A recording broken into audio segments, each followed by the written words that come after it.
Horror कहानियां थी। कौन थी वो? मैं 8 महीने की प्रेग्नेंट थी और अपनी डिलीवरी के लिए अपने मायके गई थी। माँ ने मुझे फोन पर बताया, घर के पीछे की तरफ जो खाली जमीन थी ना, वहां पर एक नया कमरा बनवा लिया है। इतने सालों के बाद जैसे ही अपने घर में कदम रखा, कुछ अलग सा लगा। माँ, ये घर के पीछे की तरफ नया कमरा बनवाने की क्या जरूरत थी?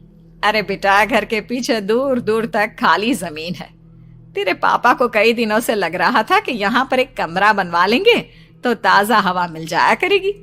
अब तो ये सब छोड़ और चल जल्दी से दूध पी ले। माँ, मैं थोड़ी देर में पी लूंगी, आप सो जाओ। मैंने दूध का गिलास उठाकर उस खिड़की में रख दिया। पता नहीं कब आंख लग गई। अचानक से खिड़की के पल्लों के खड़कने की तेज आवाज आई। दूध का गिलास धड़ाम से जमीन पर आ गिरा। जमीन पर गिरते ही दूध का रंग लाल हो चुका था। मैंने खिड़की से झांक कर बाहर देखा। चारों तरफ धूप अंधेरा था। उस अंधेरे की तरफ से कुछ आवाजें आ रही थी, जैसे छोटे बच्चे आपस में खिलखिलाकर मस्ती कर रहे हो।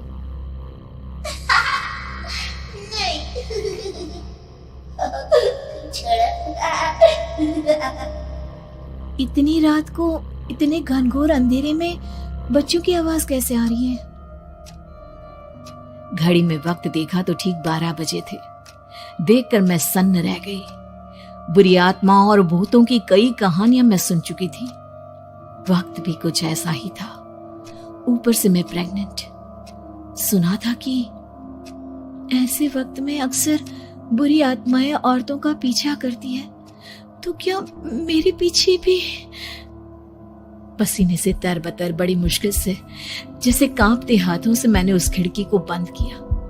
जल्दी से जल्दी उस कमरे से बाहर निकलकर माँ के पास जाने के बारे में सोचा, लेकिन जैसे ही दरवाजे की तरफ पलटी, लगा कोई साया हवा की स्पीड से दरवाजे के सामने से गुजर गया। मेरे गले में अटक कर रह गई।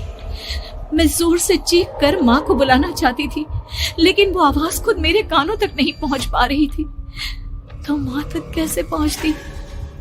खिड़की के पल्ले एक बार फिर तेज हवा के झोंके से धड़ाम करके खुल गया और पूरी ताकत से मैं चीख पड़ी। जानती थी मेरी चीख की आवाज सुनकर कुछ ही सेकंड में माँ वहां पहुंच जाएगी, लेकिन ऐसा कुछ हुआ ही नहीं।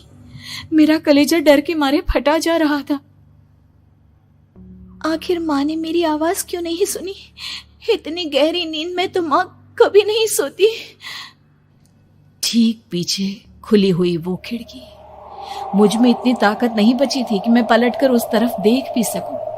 हवा का एक सनसनाता हुआ झोंका उसी वक्त मेरे कानों से आकर टकराया। लगा जैसे किसी ने दबी हुई आवाज में धीरे से मुझसे कहा, चली जाओ यहाँ से। मैंने दोनों हाथ अपने कानों पर रख लिए और एक बार फिर ताकत लगाकर जोर से चीखने की कोशिश की।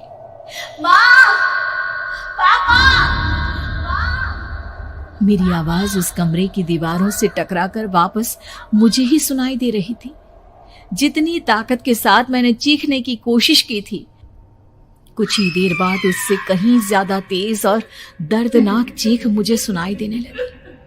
कि आवाज ठीक मेरे पीछे खिड़की से आ रही थी। वो आवाज मेरे कानों में पिघलते हुए लोहे की तरह गिर रही थी। उन आवाजों में हैवानियत थी।